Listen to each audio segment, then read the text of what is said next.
Hello and welcome to Dice Punks, a tabletop role-playing podcast where we focus on playing full campaigns in less well-known systems.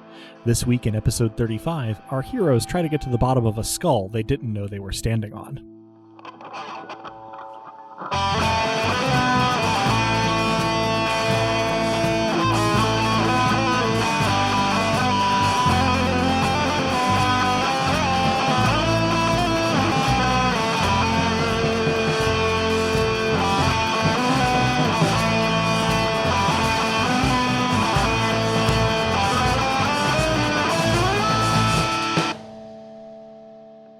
Hello and welcome. I'm Adam, your friendly neighborhood game master, and joining me are...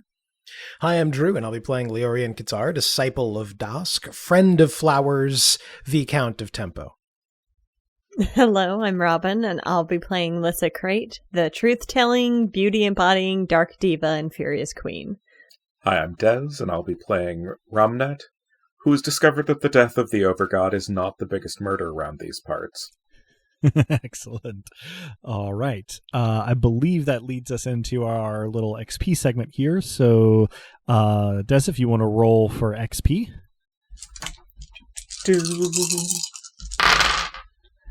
That is a pair of 9s and a pair of 2s. Does that mean I get shiny XP again? I don't remember what the occasion was for the first time. So I think maybe this time we'll give you lustrous XP. Ooh.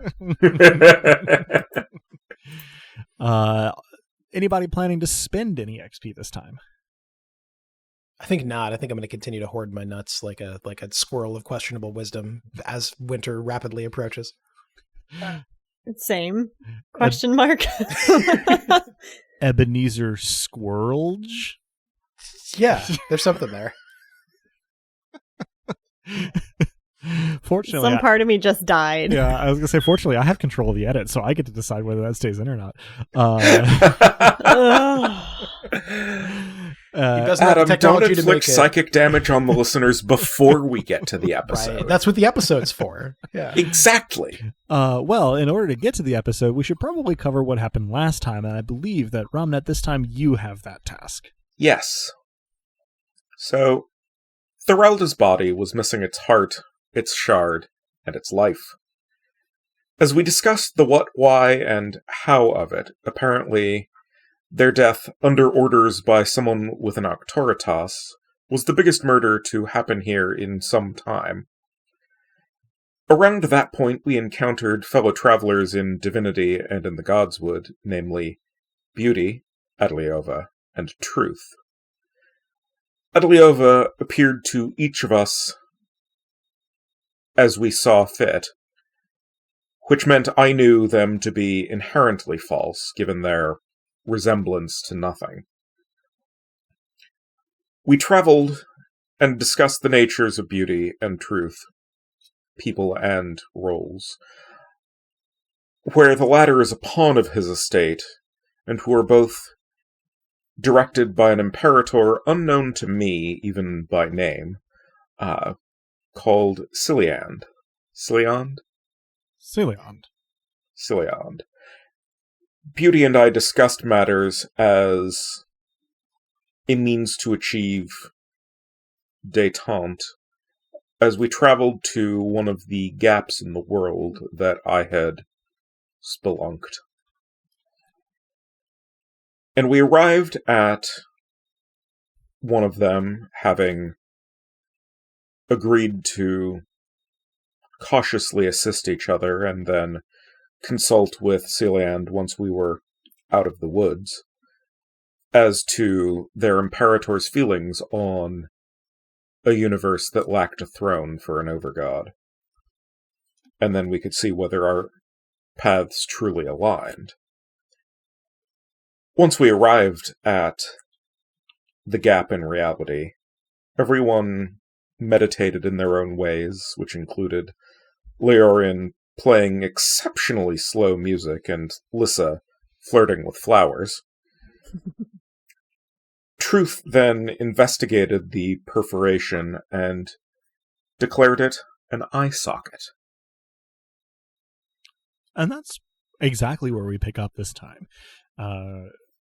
Truth is sort of glancing between the rest of the assembled, looking sort of harried and more than a little peaked, having observed, divined, stated that this aperture was in fact an eye socket, and seemingly awaiting somebody else to do something with that information. Probably, I'm guessing, there is at least a moment of silence as everyone processes this. But that is where we pick up. Everyone is in this clearing. It is deep into the night or early into the morning. Hard to tell. Under the canopy of the Godswoods. Sun may be partly up. You wouldn't necessarily know. And everything is quiet for at least a beat. I'm suddenly gripped with the thought that it could be an eye socket with an eye in it, so I divine for any movement in the eye socket. The speed of the movement, of course, being the thing that I'm asking about. Utterly still. This The is a tempo relief to is me. 0. Right. And I have a good barometer for that since I'm still playing impossibly slow music. In some way, this is a relief to me. I, for all the world, look like someone who just realized they were standing on a grave, then tried to stop standing on said grave, only to realize that everywhere was the grave.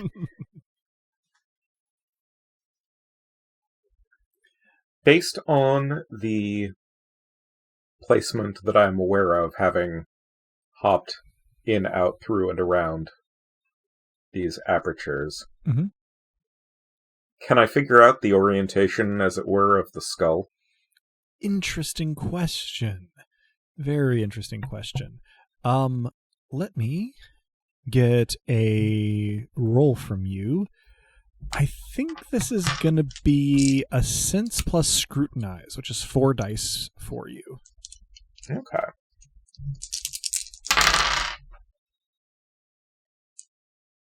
Nine high, tragically. Okay. What I can tell you based on that is that something about it doesn't add up. It seems like it has all of the features of a skull now that you have that context that you would expect it to have, but it doesn't quite cohere. And this kind of makes sense if you think about it for a moment geographically. The Godswoods are several times longer east to west than they are wide north to south, which is not the shape a skull is. But all of these apertures are within the Godswoods. So there's something strange about it, maybe, and it you can't quite make it make sense as you feel for these apertures and try to arrange them. There's some manner of geometric fuckery involved in this. Adeliova, for their part, has not really stirred. They still sit and sort of hum softly, although now in maybe more of a minor key. It's not clear what they're doing. Truth just kind of looks freaked out. I'll ask what's bothering him. Well, it's, I don't like corpses very much, really. Just, I know it's not really the same, but death is just so final, you know? It's tough. It Yeah. is tough. Yeah, of course, very final. I look to both Lissa and Romnet for confirmation that that is in Mostly fact the final. case. Yeah, mostly very final. There is, after all, your boss.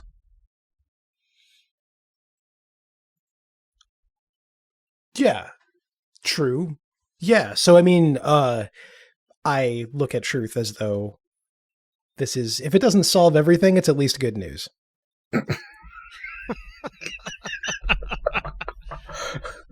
Truth looks to Adliova and then seems to think better of it and simply stares off into the distance.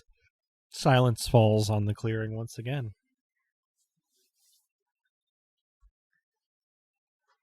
So, for my part, I think I thought the idea of a dead god was going to be a little more abstract. I don't really know what we do with this, if I may. Well, a very friendly tree told me that we have to look within, and now I'm very concerned about what that might mean. I mean, I've already tried that. You've been inside the head of? Is that why we were? Okay. I suppose that makes sense in whatever distinctive way this does not make sense. It seemed the obvious thing to do at the time. So you were within there. I mean, dumb question. Is there like a tunnel that we could all take, or you don't mean like that? I don't know that there's so much a reality, like a concreteness to it, so much as a metaphor. It was a lot of falling and then rebounding. And the whole of it had or was an Actoritas. Oh. Do dead things have those? Or an echo of an Actoritas. Okay. Adliova stands up and says, "Yes, power lingers here. Nothing lives, per se, but I believe that Ramnet had said before, it is like the warmth in a hearth after the fire has gone out. And this was a very big fire. So some warmth lingers." Well, And is that what you're here to seek? Adliova shrugs in a way that is nonchalant as well as heartbreakingly graceful for those to whom that would be an appealing trait. And says, "I suppose I can't be sure. Not exactly what we were given to expect, so whatever we can take with us, we will attempt to. There is power here, but it is uncertain how it might be best interacted with."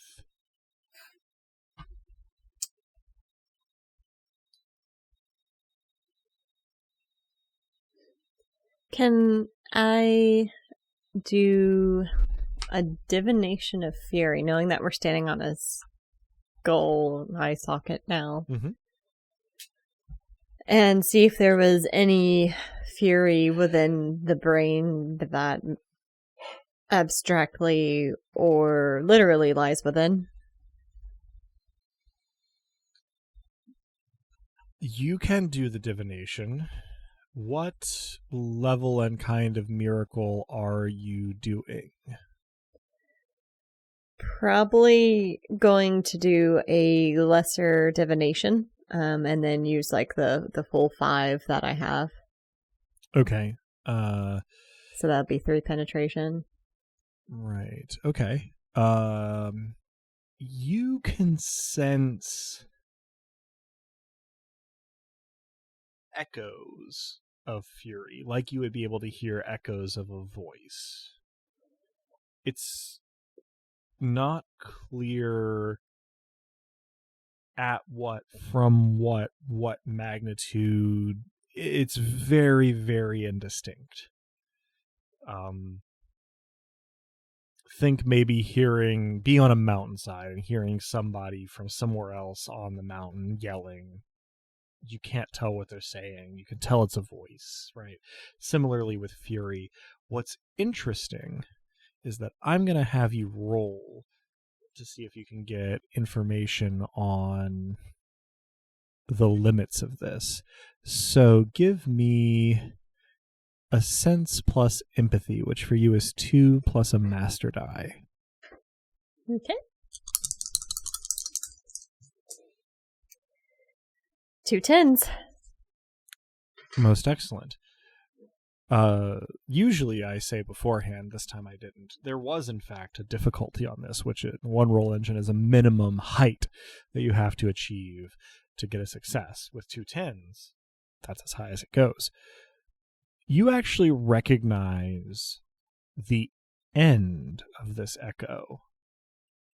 You can't necessarily sense the emotion that overtook the fury that you are sensing the echo of, but you recognize this particular sort of like taper in yourself and in others. This was fury overtaken by despair. No. I take a deep breath and look at the others and say that whatever had happened here had erased the final throes of their fury with despair. Despair? At what, I would wonder? I don't know. I can only feel the emotion.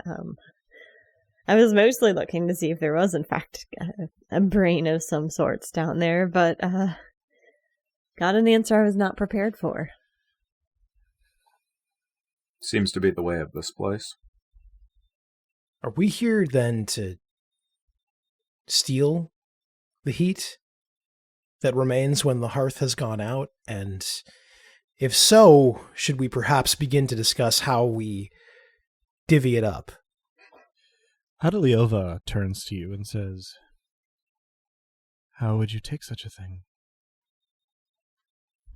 Well, I recently learned, I'm new on the job, but I feel like I'm learning quickly, how to commend souls, mortal souls, I should add, upon dying to my imperator. And it seems to me that with a much less mortal soul, we might have a much longer grace period for the commendation. Now, I imagine that this would be, even the echoes of this would be quite a bit for any one power, any one imperator even to take on. But if we all are in this together, and if each of our employers, each of our gods, wishes a piece of this, perhaps it's as simple as willing it so. Adeliova nods. And for those who are looking at Truth looks decidedly unhappy. And Adeliova turns to Truth and says, "How quickly do you think that you could bring Tristan here?" And Truth goes, well, pretty quick. Truth closes their eyes. There's a couple of paths that Tristan could follow, but I mean, do we really have to? Who or what is Tristan, if I might ask? Adeliova sort of holds up a finger, sort of in your direction and says, "Please," in Truth's direction, and then turns to Ramnet and says, "Tristan is our colleague, our brother Kylestis. He should be here shortly. He, I think, has a rather more efficient way of taking things that it is otherwise difficult to take. And Adeliova smiles. What would you say his domain is, then, if he is good at taking difficult things to take? Sounds like love. Truth seems like they try really hard not to laugh, but sort of barks a laugh anyway. And Adeliova sort of looks slightly pained and then turns to Leorian and says, "Sacrifice." Potato. I'm making exactly the same, like, nodding and shrugging sort of gesture as Leorian says that. I'm always relieved when Ramnet and I can agree. I'm making a gesture of, see, he gets it. I look confused.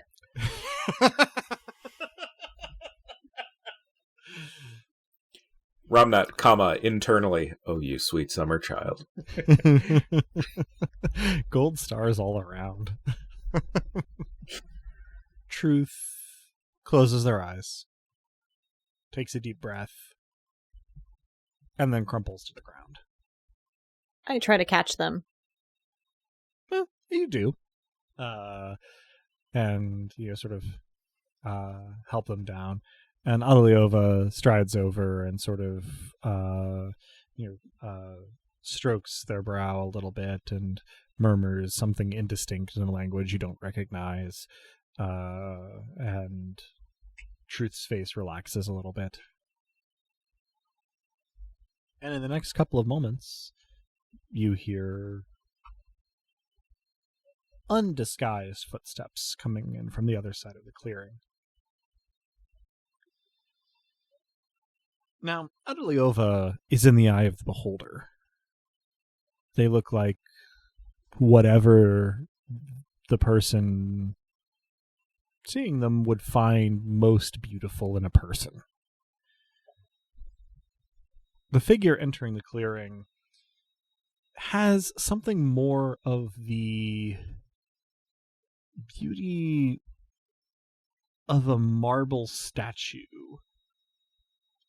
A rather idealized one, so not in the sense of like a classical Greek sculpture of perfect masculinity, but a little bit more on the modernist side, right? Stripping things away until only the ideal.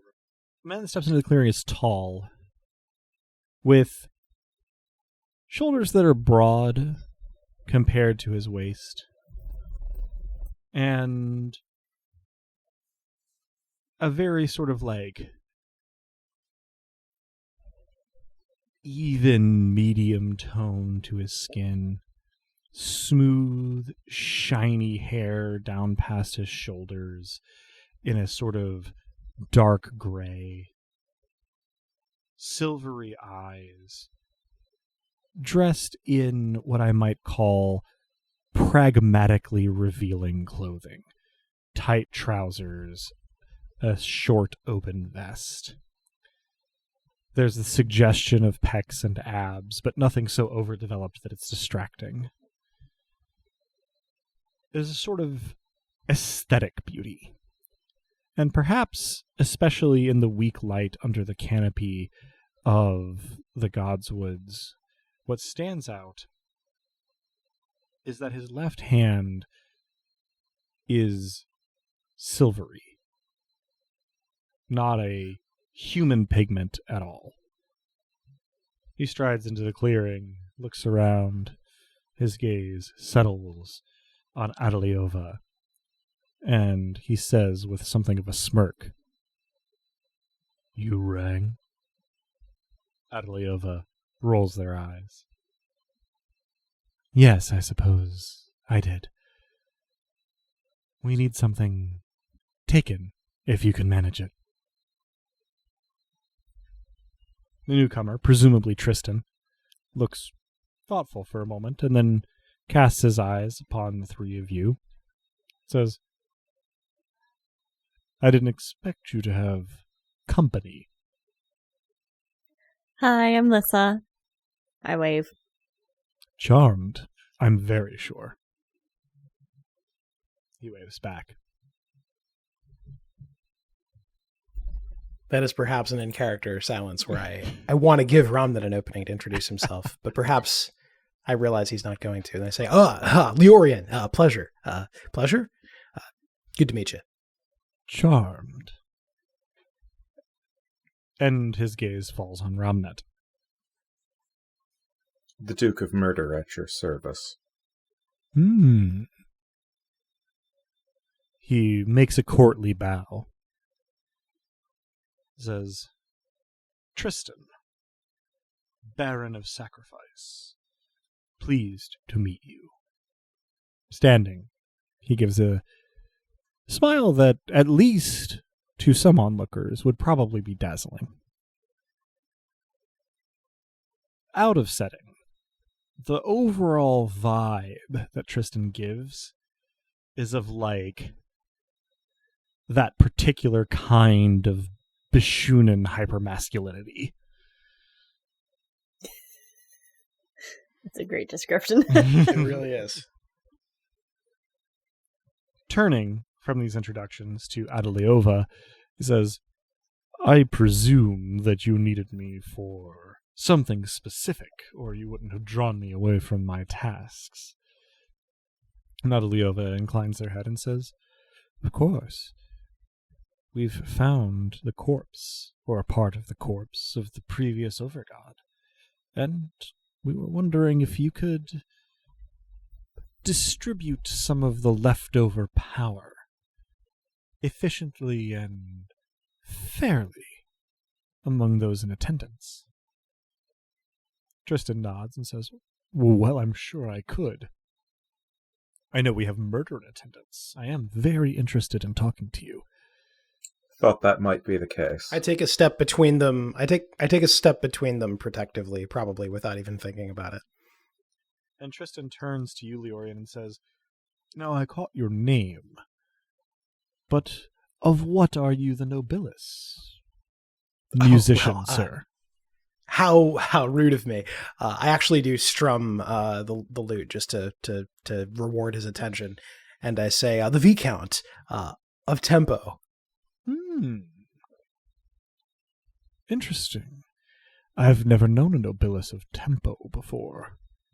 So far as I know, I'm the first only exclusive. Certainly. Well, a pleasure to make your acquaintance. He gives a less courtly but still courteous and very graceful bow in your direction, and then turns to face Lissa and says, Of what are you the lady, milady? I smile winsomely and say, I'm the Furious Queen and Diva of Darkness, though don't let the title mislead you. I'm quite nice. As nice as I'm well versed on what's done in the dark. Oh, of that I have no doubt. And he winks at you.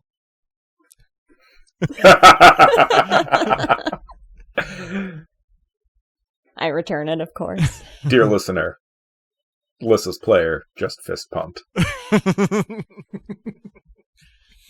Victories, great and small. Tristan turns back to Adeliova and then glances down at Truth and says, Does he need help? And Adeliova shrugs a shoulder and says, If you've got anything you can spare, I suppose it wouldn't hurt. He's been most helpful, but as you know, his abilities are taxing at the best of times. Tristan nods, looks around a little bit, and his eyes settle on a couple of the flowers in a little patch near him. He reaches out his silver hand toward them and sort of cups it underneath the blossoms. And they sort of seem to move as though in an unfelt breeze for a moment, and then wither down to stumps. And he places two of the fingers on that hand on Truth's forehead. And there's a heartbeat of stillness, and then Truth's eyes open.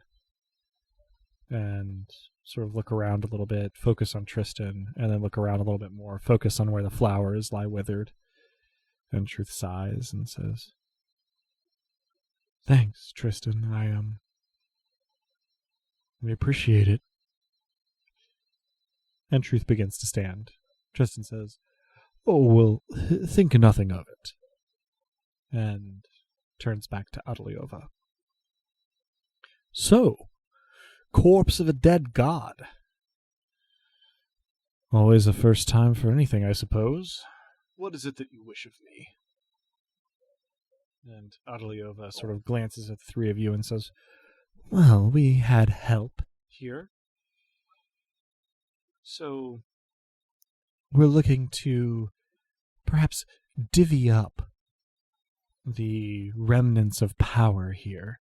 I'm told," and Adaliova glances at Truth, "I'm told that we're standing currently on an eye socket, presumably of the skull of the Overgod.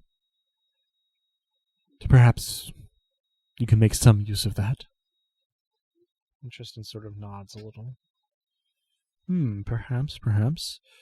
We'll have to do a little bit of probing, so I hope you don't mind entertaining each other for a while."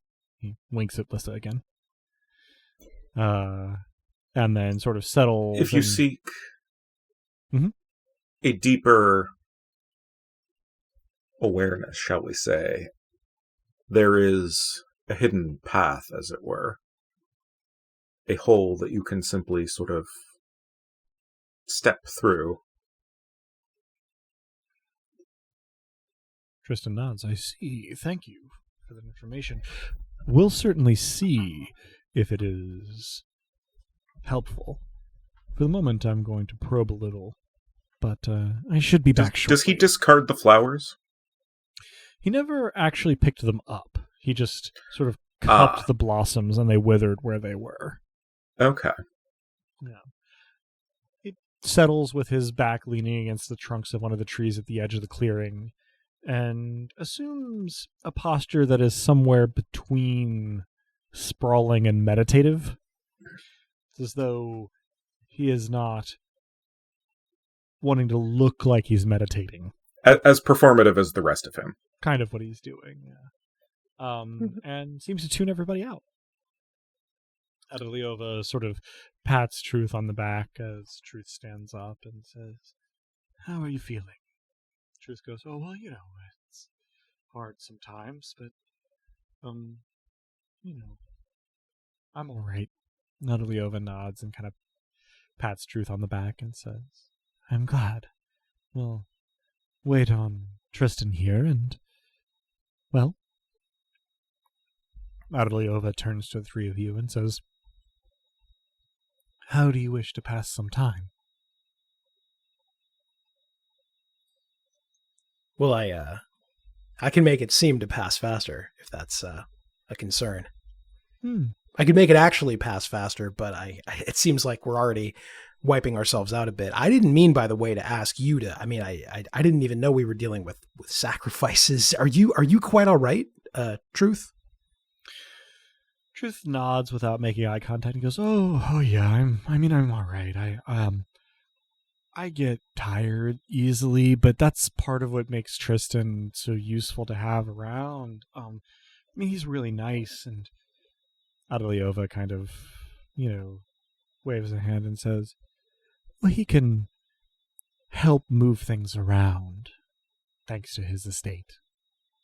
And Truth nods and goes, "Right. Yeah, no, he's good to have when you're as weak as I am." You're not weak at all. You're actually quite amazing, and you gave us quite a scare earlier, so I'm glad you're feeling better. Truth says, "Oh, sorry," at the same time that Adaliova looks at Truth and says, "See, isn't that what I'm always telling you?" And Truth goes, "You are bearing up under an enormous estate that is likely frequently attacked in large and small ways." Truth sort of chuckles and goes, "Well, that's the good thing about Truth, right? Is it's sort of immutable. in a lot of ways. So yeah, I do get a lot of attacks, but It is unassailable as long as you care about objectivity. oh, you'd be surprised. It's unassailable even when it's subjective. But that doesn't stop people from assaulting it. So I appreciate the insight. I will take the withered flowers sort of surreptitiously. I'm not trying to, hide that I'm doing it. Okay.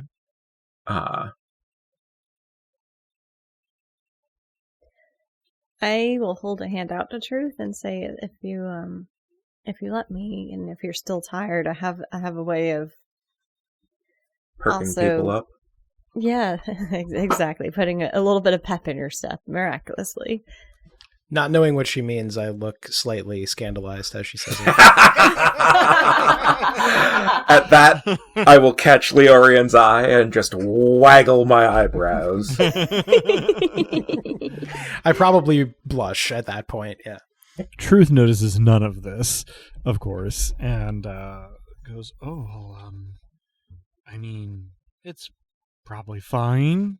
Making that into a question as Truth glances at Adeliova. Adeliova just nods, seeming somewhat, impatient. Why are you asking me kind of attitude.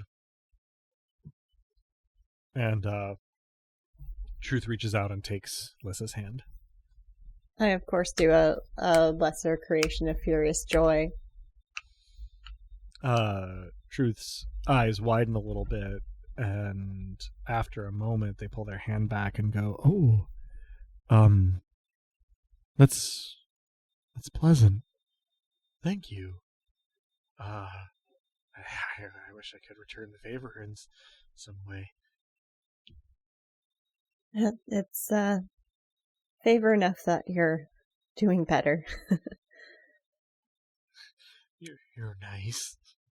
And Adeliova smiles and sort of catches her eye and says, "You are, aren't you? Rare and a Nobilis, but refreshing." I blush a little bit and say, well, thank you.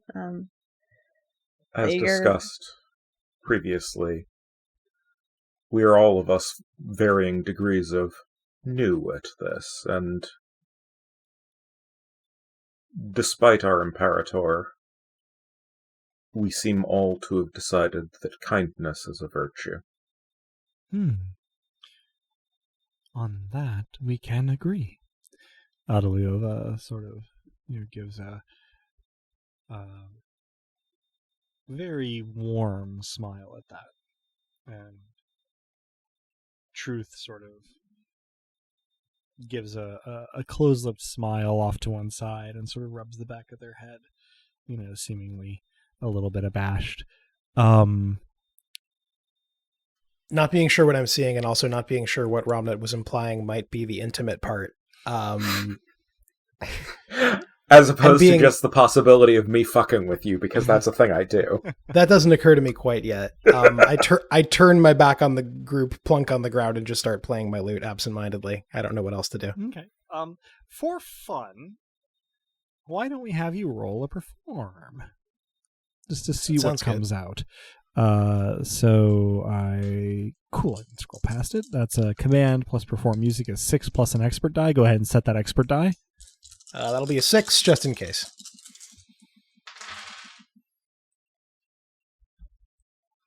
The thing did not happen, but we did end up with 2 8s. Okay. You find yourself accompanying this presumably early morning forest, just sort of I don't know. I think about the music that plays in Ocarina of Time when the sun rises, but lute music, and sure. Sort legally of, distinct, but yeah. Right, of course, yeah. No, it's not. It's it's like at least one note off.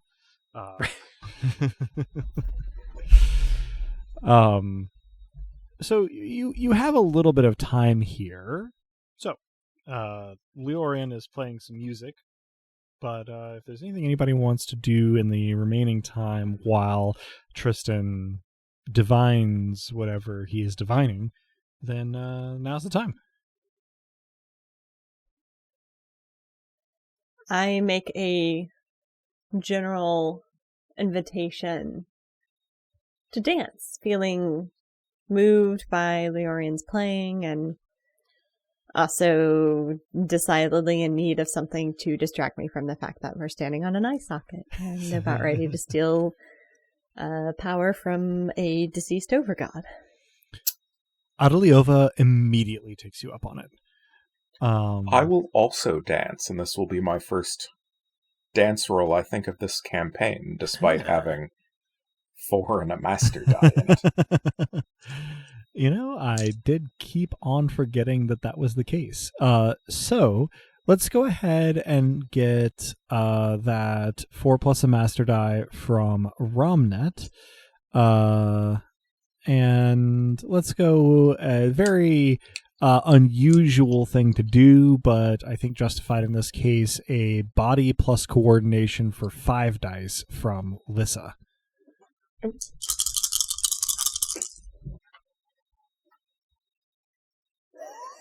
No matches for me. 2 6s becomes 3 6s.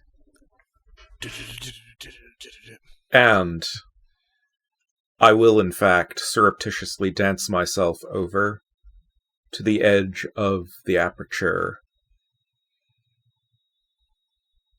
and artfully fall in with the flowers, intending them as a sacrifice. Okay. So let's handle Lissa and Adeliova first. I have a great in-character reason for my failure.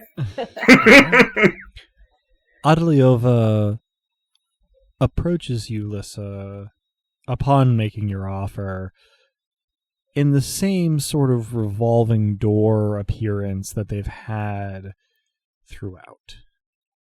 But the moment your hands touch, Adeliova resolves their appearance. Now, she looks... Well, you haven't seen her. But anybody else observing who has will note that she looks exactly like Mavia as she dances with you.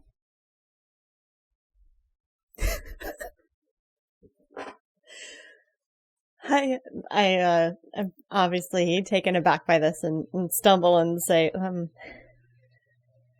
apologies. Obviously your appearance is beauty, but you have been so many people. Is there anything that determines what you look like to others, and including now? You get the impression that she winks, though you can't actually see her eyes currently. And she says, in Mavia's voice, "Well, beauty is in the eye of the beholder, isn't it?" I suppose so.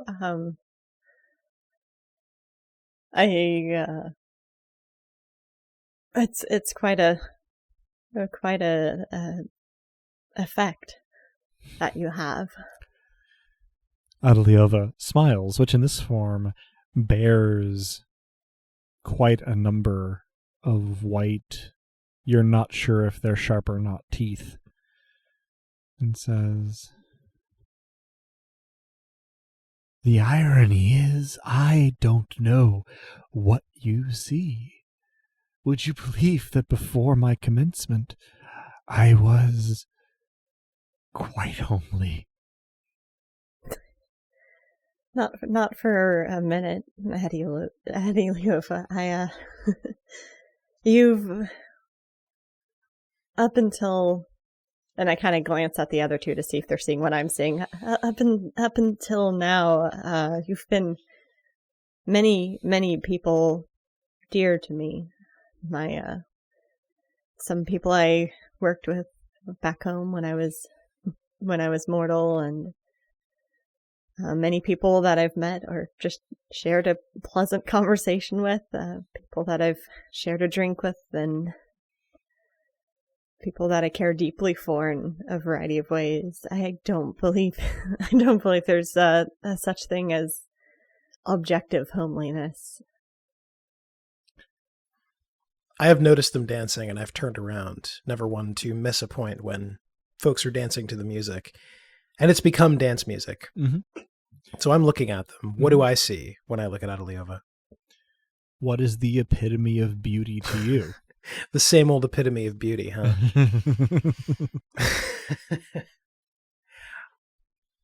I think in that moment, I simply see someone enraptured with the music. It produces a feedback loop. So the motions of her body become the time signature. And I guess I said her, so let's say female form for this moment. Yeah. They are unchanging in their variability. And various in their unchangingness. Quite. So if Lissa gives me a look to see if I'm seeing what she's seeing, I probably don't interpret it correctly.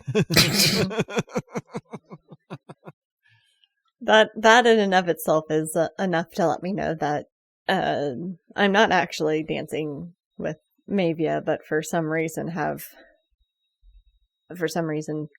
see her. She is beautiful in a terrible, terrible fashion. Indeed.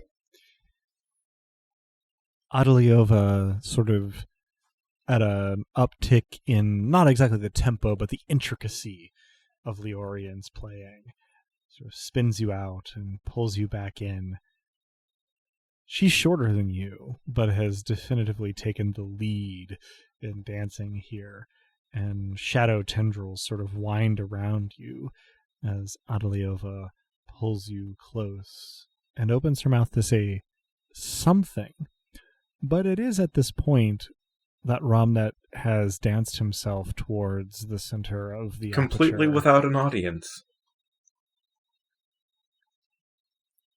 Now, Leorian, where are you seated while you play? I plunked myself down wherever I was standing, which let's say was still somewhere in the flowers. Okay. So So the four of you, 5, truth comes to, plunge downward mid-beat. At first, there's just the sensation of falling, but after only a couple of seconds, you perceive spreading out beneath you an oddly ridged plain, perhaps a landscape of uniform brown, red, and gray sinuous ridges and crevasses stretching off into the distance. There's not exactly light, but you can see it until it curves away from you. Oh, hey, it's a brain.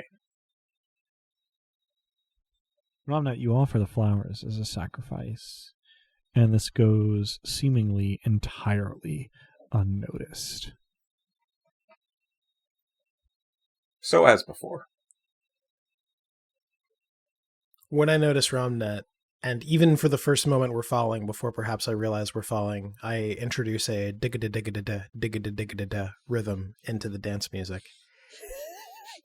And when I realize we're falling, I use a ghost miracle to slow our perception of how quickly we're falling, and then immediately say, I should point out we are still falling.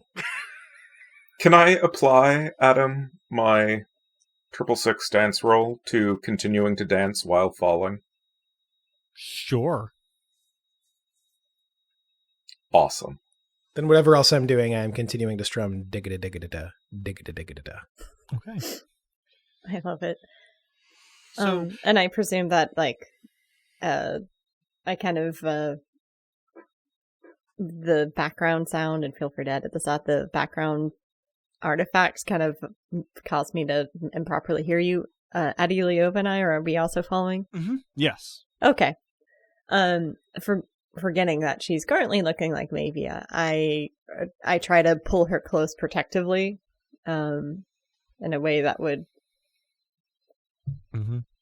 ensure she's not harmed if we have a hard landing as best I can. And her shadow tendrils return the favor, curling around you and cradling you.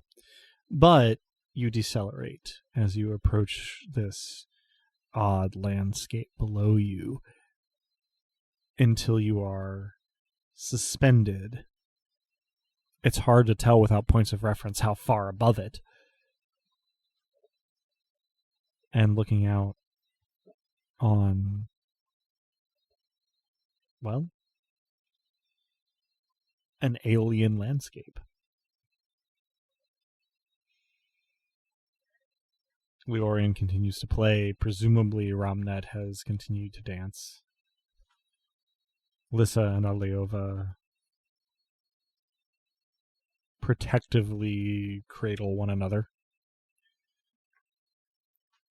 Can I divine for tempo to see if the landscape is breathing or if blood is flowing through it? Nil. No, on both counts. There is near perfect stasis here.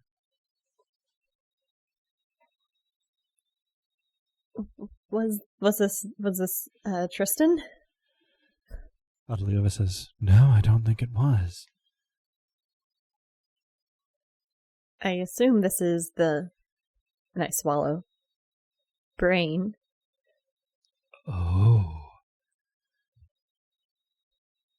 Adeliova turns her Mavia-like head to look and scan the landscape.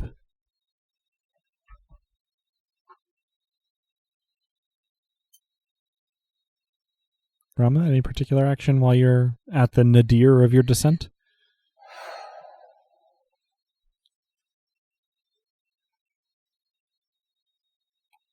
This is going to be very Hogfather, but I'd like to murder the stillness.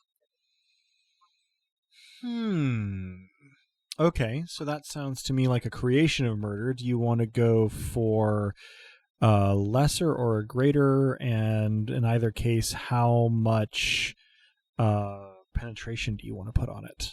Recall to me the levels for creation. Lesser creation is level 4. A major creation is level 7.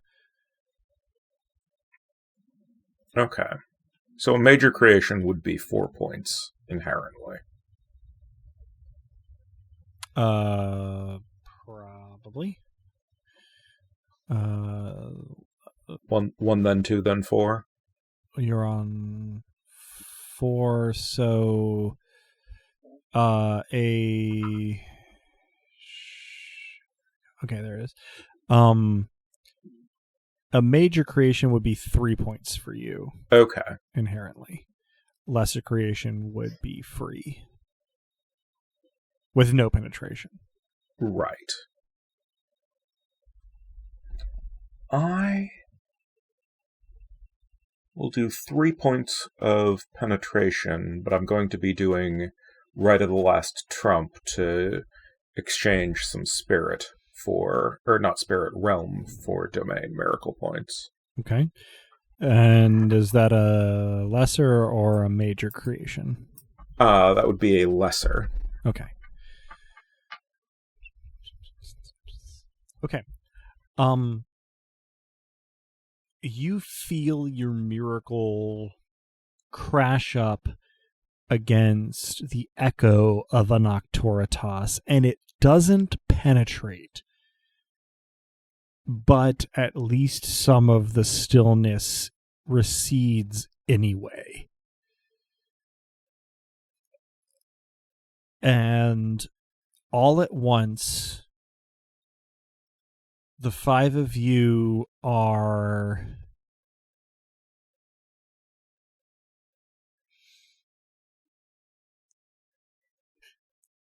you are still where you were. You have not moved.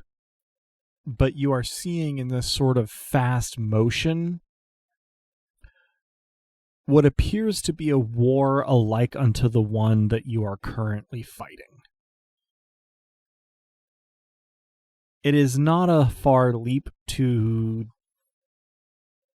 sort of conclude that this was how the Overgod came to be the Overgod, was through a struggle like this one. And there are a couple of things that become clear in the collage of images of strife. The previous Overgod was represented by a granite monolith that was difficult but not impossible to move, but was also not the body of that god. It was simply sort of we might in the present day call it an antenna that allowed the spiritual force that was the god that would eventually win this conflict to interact with the material plane.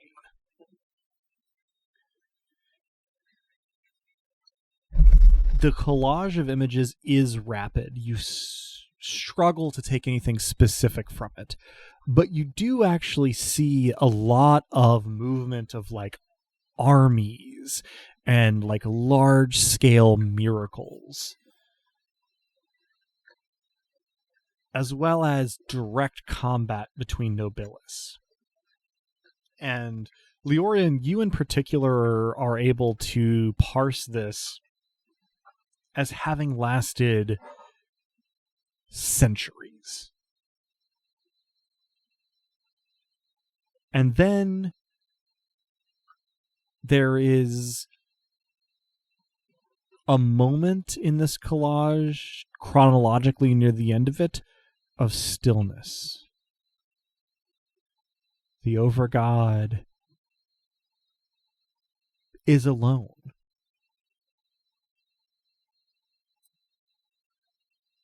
And after that moment passes, there is a profusion once again of Imperator scale beings. And only then does the Overgod disappear. The cause is unclear.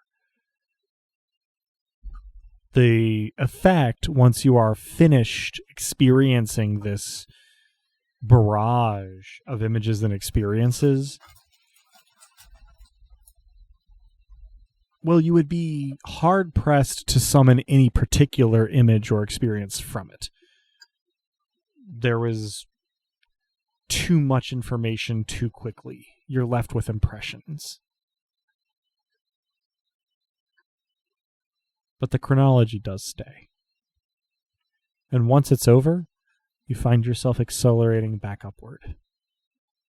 And almost by the time you've been able to collect your thoughts again, you're back in the clearing.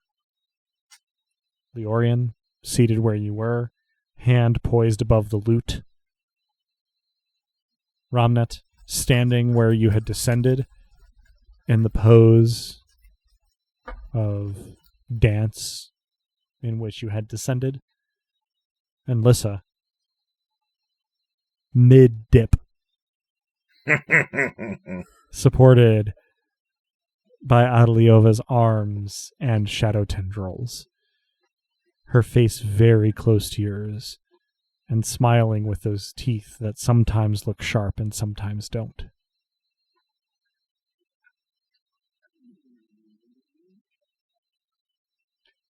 There is a beat of silence, and then Truth, who had come along for the ride but wasn't close to anybody at the time, goes, "Ah, oh boy, that was weird."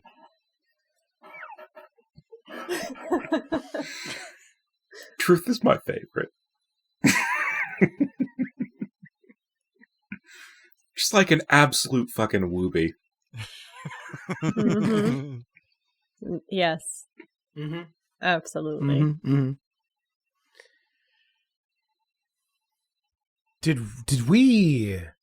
Did we all see that? Adeliova straightens and pulls Lissa up with her and says, I think so.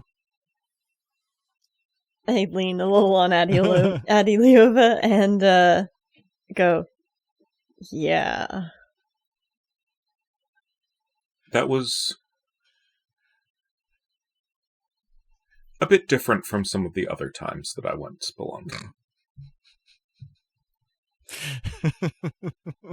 That was you. A little bit of warning might mean nice next time, Robnet. I didn't know that it would take everyone in. I had only intended to way travel for myself.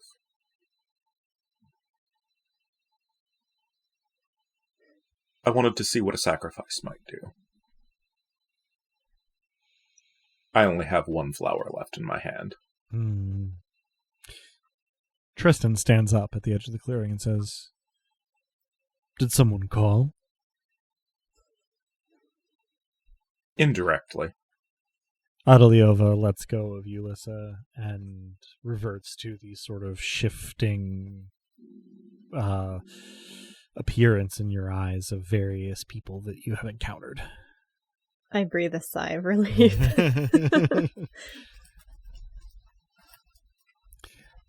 Tristan walks into the clearing.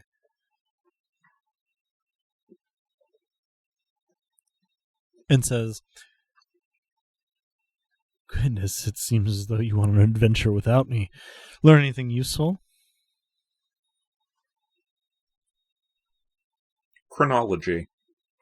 Oh, do tell. Previously there were many gods, and then there was the Overgod. Then there were some imperators, and briefly still the Overgod, and then no longer the Overgod. Well, it could be useful information. In the meantime, well, it seems that this place is... That's hard to put into words. The idea of the body of the Overgod, it's unclear to me whether it ever took a physical form, but if it did, this is where its head would have ended up. So I think the metaphorical nature of its corpse is part of the nature of that god. There was a rock that was its point of connection. I raise my fingers in the gesture of two antennas to something like that. And other metaphors that are lost on a world without radio. I mean, there's bugs. Sure. There's bugs, all right. Bugs. And thus, the god itself may not have, as you say, taken on a physical form so much as the idea of it. Well, either way, I think that I can use this aperture to take, and you can hear the capital T in the word take. What remains here? Tristan looks to Adeliova and says, So, how are we going to divvy this up? I wasn't here for the whole thing, but it will be up to me to divide it, so how do you want me to do it? And Adeliova goes, Well, there are 3 of them and 3 of us, so I think evenly will do the trick. Don't you think? Truth, though not seemingly having been consulted here, goes, I mean, yeah, that sounds like a good idea, right? Evenly, it's fair, it's right, it's good. And Tristan nods and says, Very well, and walks to the middle of the clearing. Can I ask something of it before you do your thing? Certainly. Anything, little lady? Thank you, Tristan. I don't remember if my first question along these lines was lesser or greater divination. But after witnessing the chronology and after placing the despair within it, perhaps correctly or incorrectly, but at least theorizing where that would go, I want to divine silently how to prevent Fury from becoming part of a whole again.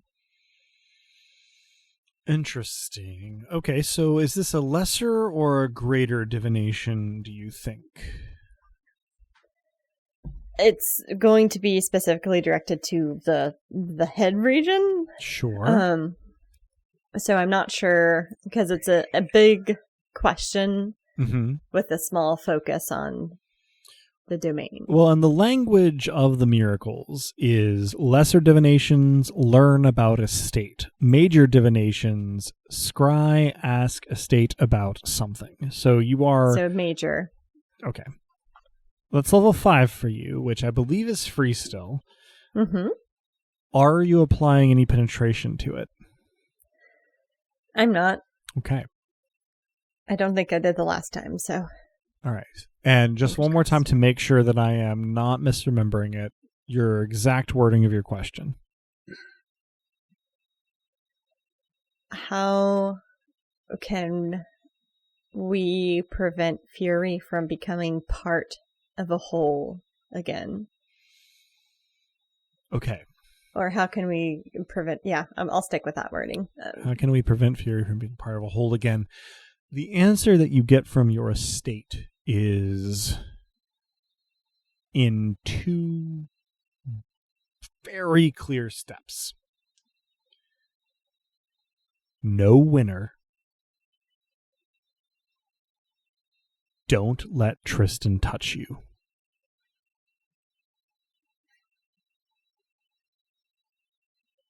Oh boy. I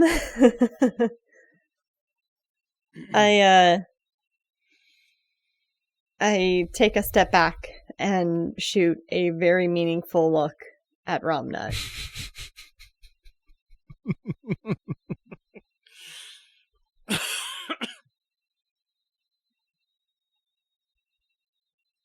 Tristan walks to the middle of this What is clearing. the means by which this power will be distributed, even though we have discussed its equitableness? Well, Tristan answers. I'm going to pull it from the corpse of the Overgod, and then I'll distribute it to each person individually. How will you distribute it? Well, he holds up his silver left hand and says, the same way I did with Truth earlier, gesturing at Truth. Just a quick tap, and I'll send the power into you. So this is it's professional interest. It's also personal interest. I don't mean to ask a rude question, but sacrifice, right? If I may, what is it you are in this case sacrificing? It's just that the divvying up of the power was sort of on the basis that nothing was using it anymore. But then it seems there would be no sacrifice. Oh, well, it's a little embarrassing. I'm only a baron of sacrifice. And if you've used the sight on me, you'll know that my auctoritas is not particularly strong. I have no control over I have no control over Celion's chancel, nor do I have any physical or mental abilities beyond what my body gives me. Most of my divinity is bound up, and he wiggles his fingers, in my hand. It is a gift, you see. I may take, and I may give. My plan is to take the power from what's left of the previous Overgod here, and then to give it to all of you. And myself, of course.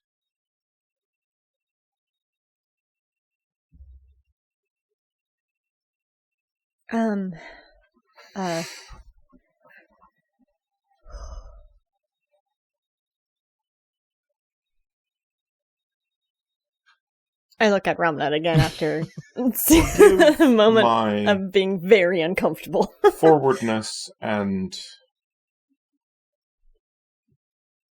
my lack of immediately given trust on this. Adeliova and I had some discussions about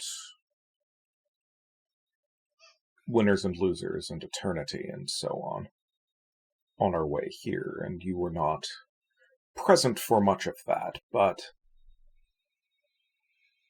what is to stop you from taking from us?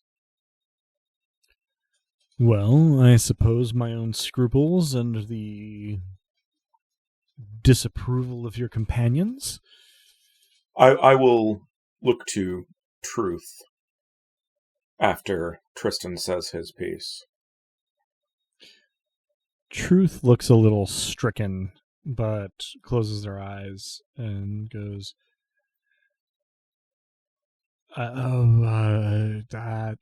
how it would be done. Truth. Yeah? Why is my estate telling me not to allow Tristan to touch me? And no offense meant to you, I'm reiterating my divination here. Oh, I don't know. And Truth sort of squats down and like clutches their head to either side and goes, I don't know.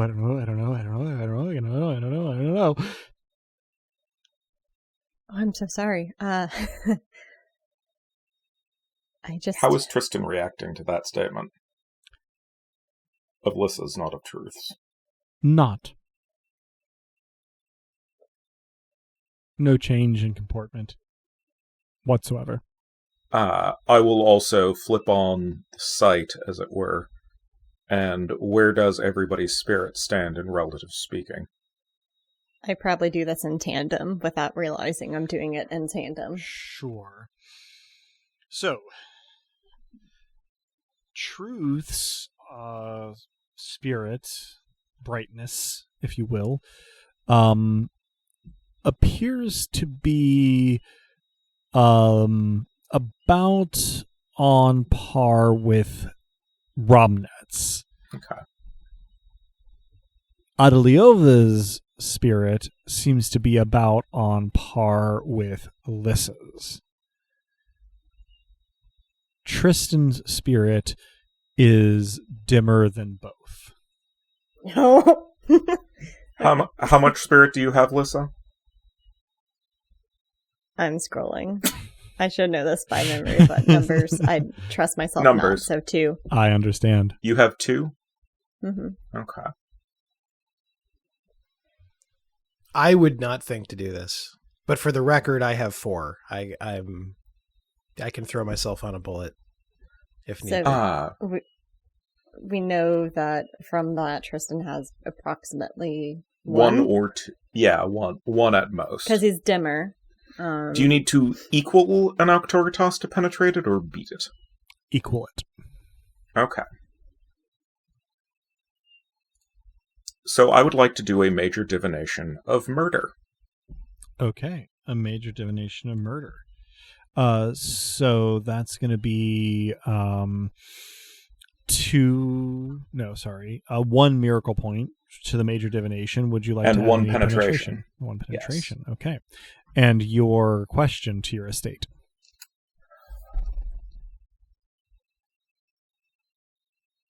What is the name of the Nobilis that Tristan has most recently caused the death of, that is to say, murdered? Thoralda. Mm-hmm. Ah. Did you use your hand to take Thoralda's shard? Tristan stops Tristan had already gotten to the middle of the clearing and was sort of starting leaning down, and stops and turns and says, "Beg your pardon." I'm so sorry. I can't. And I give myself to Mavia.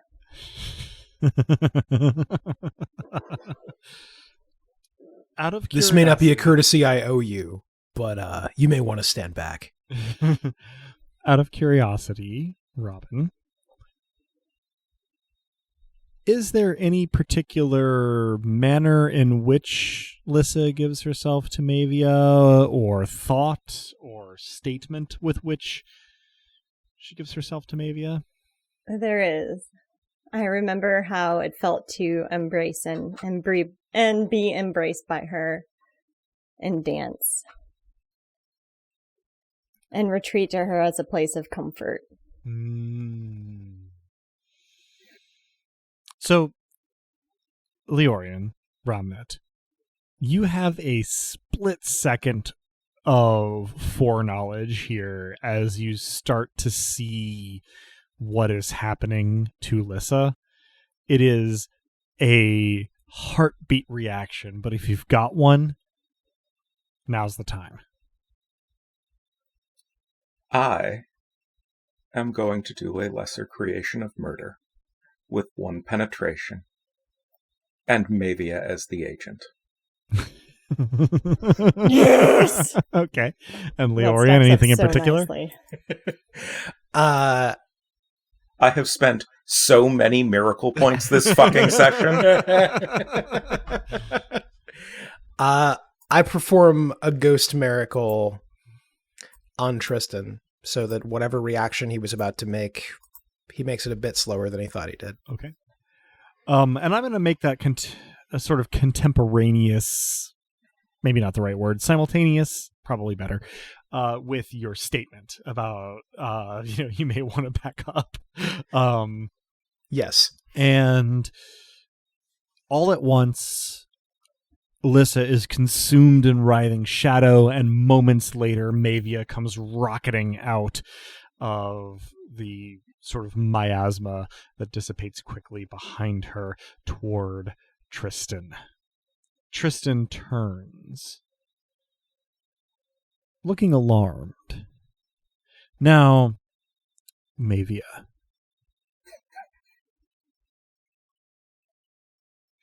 I would like it if you could give me a body plus fight. 5 dice. Oh, darn. Hoping not to get close to him. I mean, how much are your shadow tendrils you? Also, how much are you fury at the moment rather than darkness?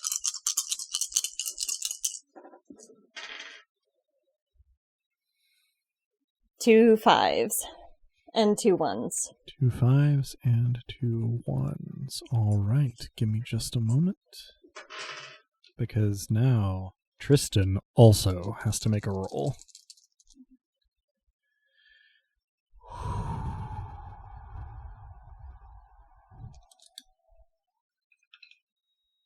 As you approach Tristan,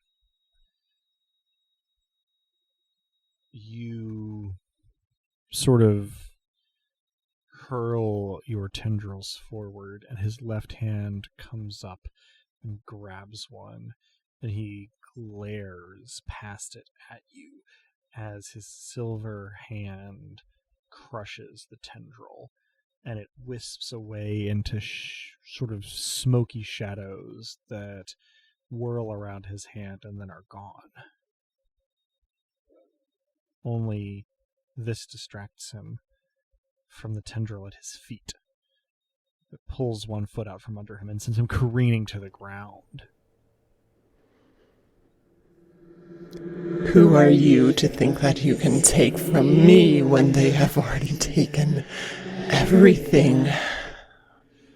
You take, you give, and yet you never take from yourself. I do a lesser creation of fury to get him to touch his face with his hand and sacrifice. Interesting. Are you putting any penetration on that creation? You know how much you need. Yeah, so lesser creation would have been a level 4. Okay. So I have to either match or go over, so I just need that extra 1 point. It remains free. Now, of course, the thing about this is that Fury is unpredictable, so we have a habit of making you roll to get the result you want. In this case, a command plus inspire. Know that there is a difficulty. Okay. That is 1 plus a master die for our folks at home. 2 10s. Marvelous. Oh, That'll do. So I have here Tristan's roll to try and resist this. At what point does my miracle go off? It's already gone off. Beautiful.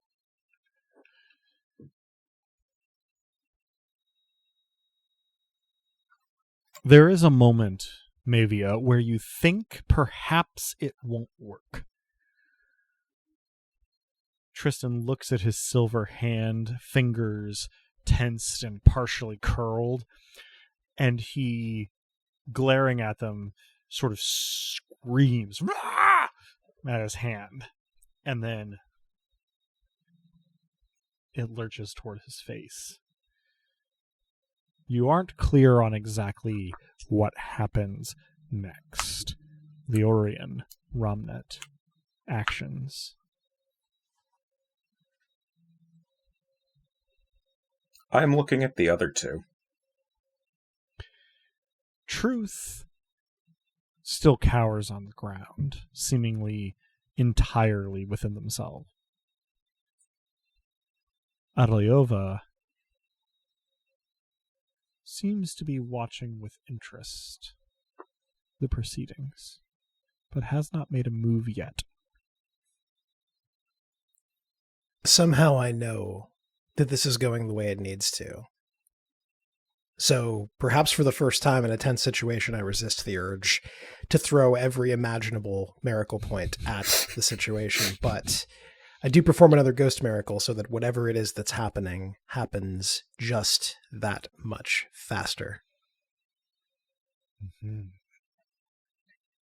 Tristan howls. I will into his hand. I will commend Tristan's death to Dusk. Interesting. Very interesting. It is, after all, now a sacrifice. Mm-hmm. Do you say that out loud? Or is this a wordless commendation? I think the specifics of it are: Dearest Dusk, a sacrifice of sacrifice.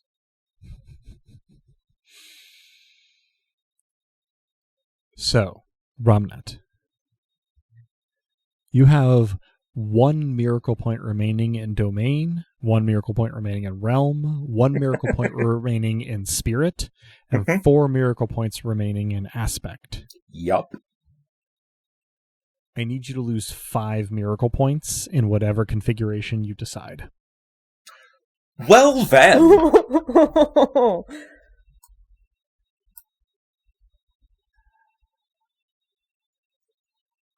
Cool.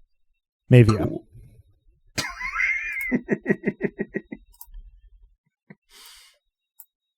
There's a sacrifice to sacrifice. It gets meta very quickly. We knew to expect this because me. Mavia. Tristan is fighting you. What are you willing to spend to enforce your will on this act of self-sacrifice? Is whatever it takes Too ambiguous an answer? Or are you looking for a specific number? It is not too ambiguous an answer. I would like you to lose 5 miracle points, however you wish to divide them. Okay. I'm just gonna yeet my realm miracle points out of here. Yeah, I'm down to 1 aspect and 1 domain miracle point. Yeah, one of my domain. I have gone through 15 miracle points this session. I think that's a record. I think so. It might be. Yeah, when you don't spend miracle points, but when you do, you go big. I was going to say, even when Lissa and Mavia got nettled, I think you were already low enough on miracle points that you didn't quite hit 15 in that session. So,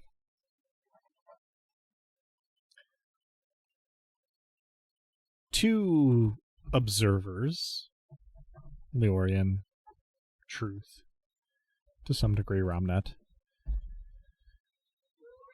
Tristan's silver hand grasps his own face as Mavia's shadow tentacles whip around at the edge of his Octoritas. And there is a moment... It would be wrong to call it stillness, but there's a moment where there's a tableau that includes the clenching of the hand and the whipping of the shadow tendrils.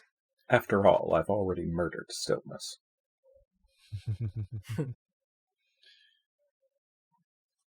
And when it cracks, when this tableau shatters, Tristan shrieks as slowly his whole body turns to silver in an attitude of kneeling pain, clutching his own face. Adeliova, standing nearby, smiles. Takes 2 steps to where Truth is, and both are gone.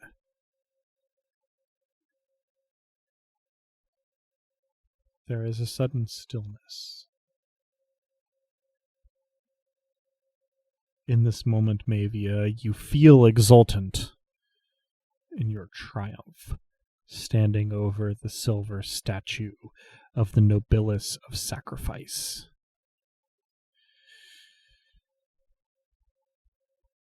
And I would like to get a roll from you.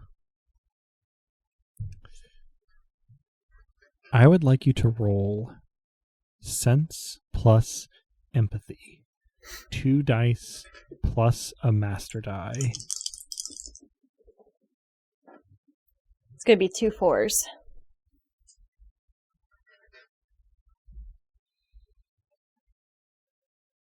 There is a moment where you can feel the shard of sacrifice in Tristan.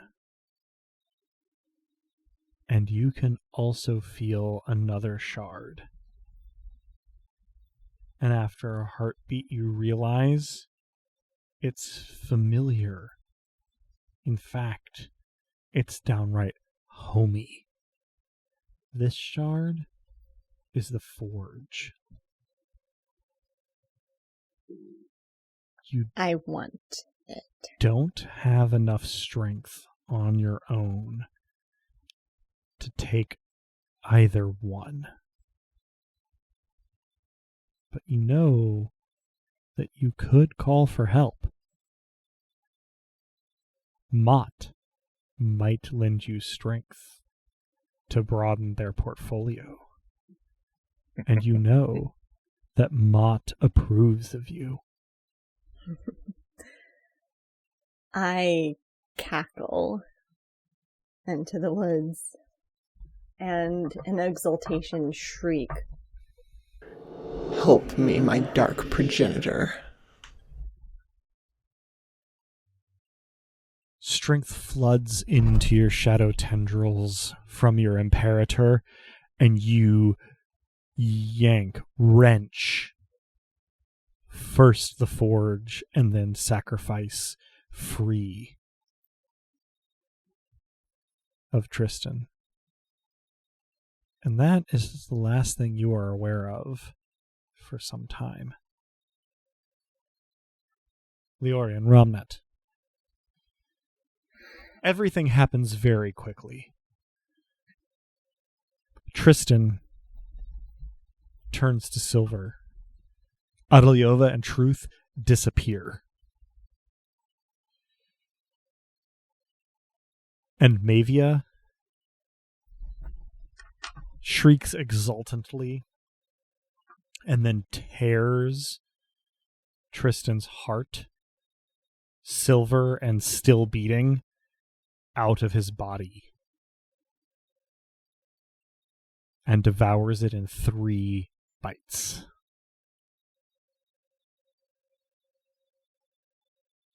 Immediate responses. Oh, hey, does World Walker tell me where they went? Interesting.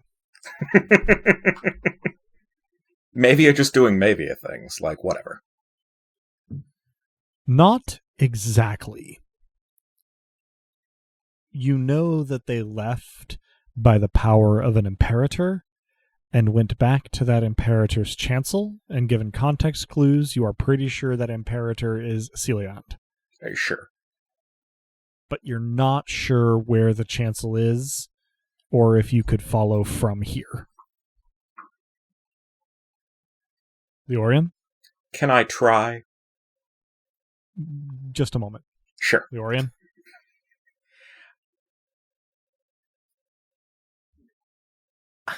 I call out to the Furious Queen, but it's probably not words that come out exactly. It's a jumble of thoughts. It's something like, "Is this what you meant to?" And then I'm taken aback by what I'm seeing. But mainly, I listen to see if there's still a tempo to the heart. Is it still beating as she devours it? And is she still in any danger from this interloper? It is beating as she devours it, and then it synchronizes with her own heartbeat.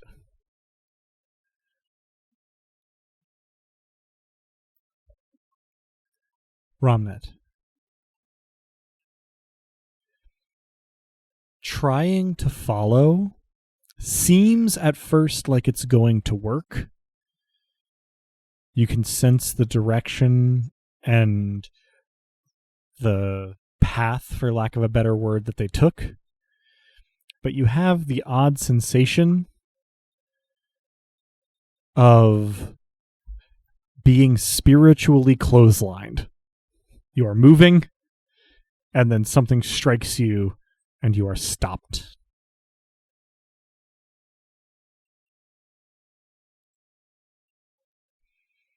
You think, shaking it off, that you drew the personal attention of an Imperator.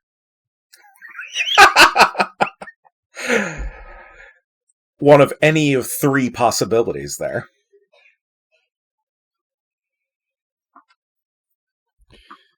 Mavia. This is weird. You ate a heart. It was awesome. Mm-hmm. But also, now you aren't as big a part of the whole as you once were. You are flush with power and approval from Mott. But you are also only a quarter of the being that you now inhabit. You're not entirely sure that you could put into words what happens next. But to outside observers, specifically Leorian and Romnet. What you see as Mavia swallows the last of the heart is an exultant sort of like upward pose of arms and head and shadow tendrils. And then it is as though the storm stills. Or calms. It doesn't go quiet entirely. Lissa has not come back to the fore. And yet, the shadows fall away somewhat. They are no longer an aspect, but just garments, mostly still, simply hanging off of the form that they adorn. A familiar form, in fact, albeit different.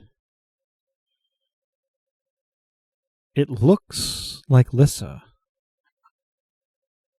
A little shorter, a little less muscular, lacking most of the tattoos, and with simply a medium-length mane of barely kempt hair, but wearing full-size Lissa's normal blacksmithing clothes and seemingly engulfed by them. After a beat of stillness, this younger Lissa falls to her knees and with a toothy grimace and without a sound begins to weep. 2 tears rolling down the left side, 1 down the right side of her face, which itself is fixed in a hostile grimace before the silver statue of the heartless Nobilis of sacrifice. And that's where we'll end our session. Out of curiosity, Adam, Mm-hmm.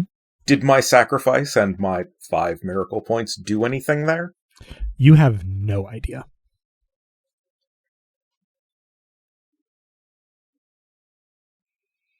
Part Fair. of what's entailed by sacrificing something to an imperator other than your own.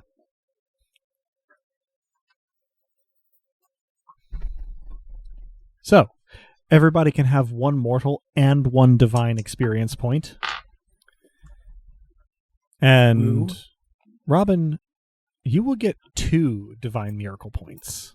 Yay! And you will add sacrifice and the forge at 0 as domains. Jesus, you're just... you're collecting a literal portfolio here.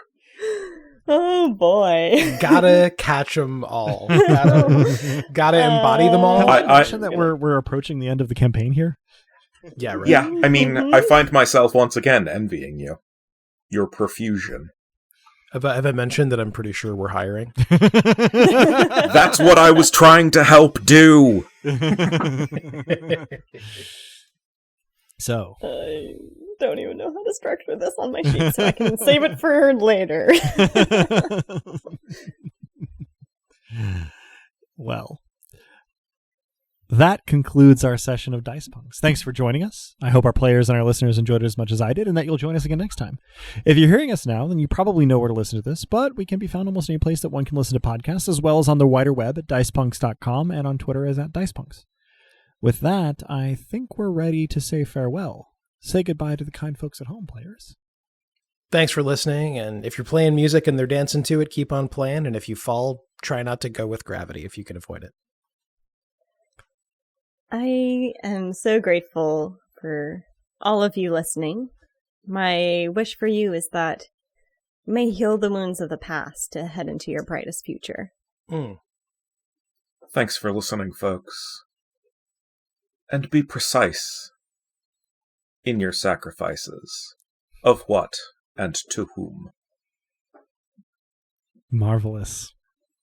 And as the poet once said, life is a hideous thing, through the eye into the brain. Revelation, time stands still. Extermination of our will.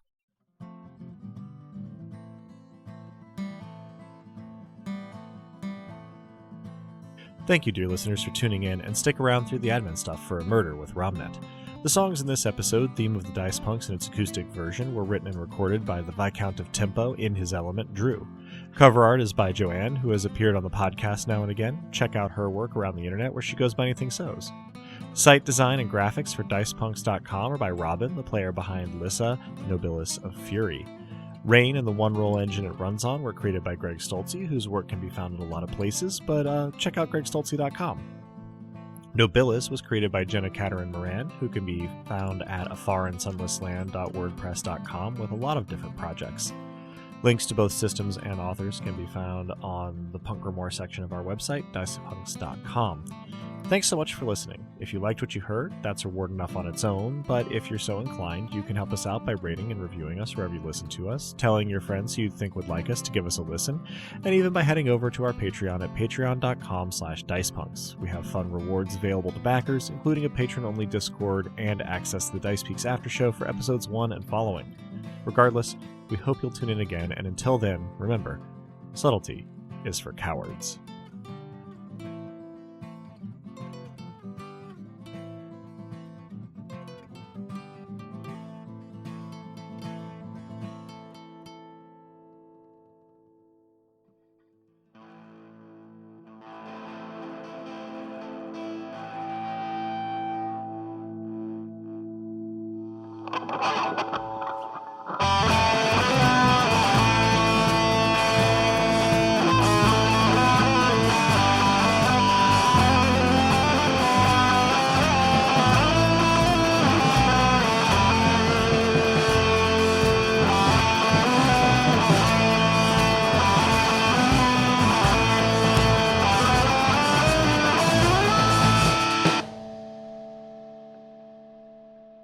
A child, a wolf, a huntsman, with grandmother gone before. Or, if not a huntsman, then a woodsman. In any event, a man with an axe. In most of the versions that are not spoken of, everyone dies. This may be part of the reason they're unmentioned. No one likes stories that have unsatisfactory endings.